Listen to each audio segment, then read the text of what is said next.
Some of the things we're going to say here are going to ruffle some feathers. Whoa! But we had this new announcement that Brett Ratner, the director for the Rush Hour film series, is coming back.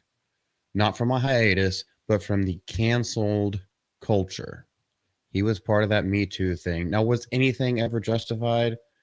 Well, it seems it is now because he's making a documentary based on Melania Trump, our first lady, and there's a lot more to say about it. So this comes from MovieWeb. The disgraced director Brett Ratner is making a Melania Trump documentary. No one stays canceled forever, it seems. Well, it seems like you have a bias because from all of my research and everything that I've seen, there were only allegations of harassment and assault. Nothing was ever followed through on. But of course, during that time, during 2017, during that time, just the accusation enough was enough for the studios to completely pull all the money out from underneath any of your funding, any of your projects, and you were basically shunned from Hollywood. Funny how things have changed, and because things have changed, the first the first topic that you are coming back to filmmaking for happens to be Trump's wife. I just think it's glorious. Warner Brothers dropped him in all future projects in 2017, and he hasn't worked since. That is until today when news came of Ratner's big comeback directing documentary on former and future lady Melania Trump for Amazon Prime Video, which I think that's, I don't know, does that strike you as a little strange that Amazon is the one that's kind of like going to be the one hosting it? Don't know, but we did say that big changes were coming with the outturn of the election. Filming has already begun. An Amazon spokesperson said the film is an unprecedented behind the scenes look at Trump, with the First Lady set to executive produce alongside Fernando Sulichin. And the spokesperson continued on Prime Video will be sharing more details on the project as filming progresses and release plans are finalized. We are excited to share this truly unique story with our millions of customers around the world. There you have it, a complete shift in the dynamics of the culture war, in the dynamics of the culture and the popular press and the media and everything like that. As soon as that shift happens, oh, all these people who were, we don't even know if he was guilty. Nobody knows because it was never followed up on. Just the mere accusation enough was for him to lose his job and all upcoming jobs for 7 years. But now he's coming back, so let's see what he's got going for us. And also, Melania is working directly with him. Sounds like a good idea to me. And perhaps the most bizarre connection, so Tower Heist, which had Ben Stiller, Matthew Broderick, Eddie Murphy. They almost called it Trump Heist because they wanted it to be about that. This was obviously before Trump had ever said that he would run for president, that he was even thinking about running for president. But it was supposed to actually be about a heist of Trump Tower from disgruntled employees.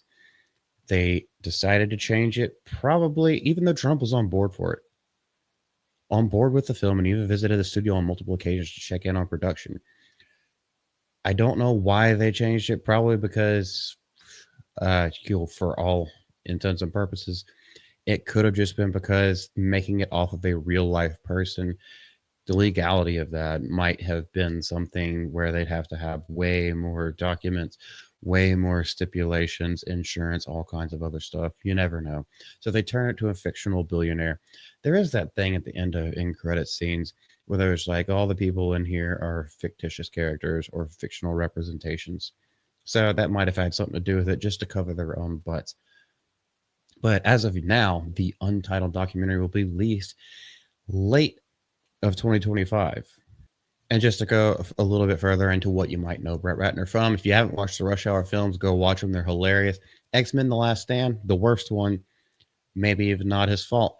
The Silence of the Lamb prequel, Red Dragon, which is really good with Edward Norton and Anthony Hopkins. That's a really good film if you haven't seen that. And it has Ray Fiennes in it too. Then, an LA Times article featured the accounts of 6 women, including some of these people who we won't name, and they accused Ratner of a variety of misconduct.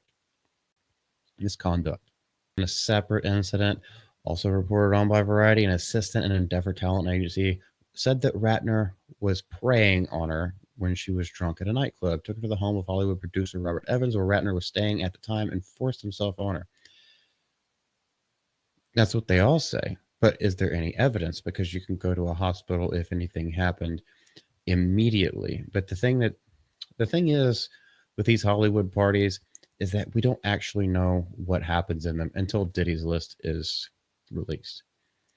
But Ratner sued the woman for defamation, and both parties dropped their legal actions, almost like they couldn't prove it, almost like it was hearsay. And a lot of this kind of stuff happened during the Me Too movement. That's also a big reason why the Me Too movement fell off, because there were so many false accusations, so many false allegations that could be substantiated. When it happens, it's absolutely horrible, but unwanted advances does not make harassment or forcing yourself on someone. And if that actually happened, you should have reported it at the time and gotten documentation of it. But that's neither here nor there, because all that is over now. Nobody trusts women for exactly this reason. You only have to blame yourselves, women. Still love you, though. And if you have anything else to say down here, are you excited for this? Trump's going to be on board with it. His wife is going to be executive producing the movie. And I can't wait to see what happens with it. This is Malty from the GCA. All comments in the comment section below. And y'all have a great day. Bye bye.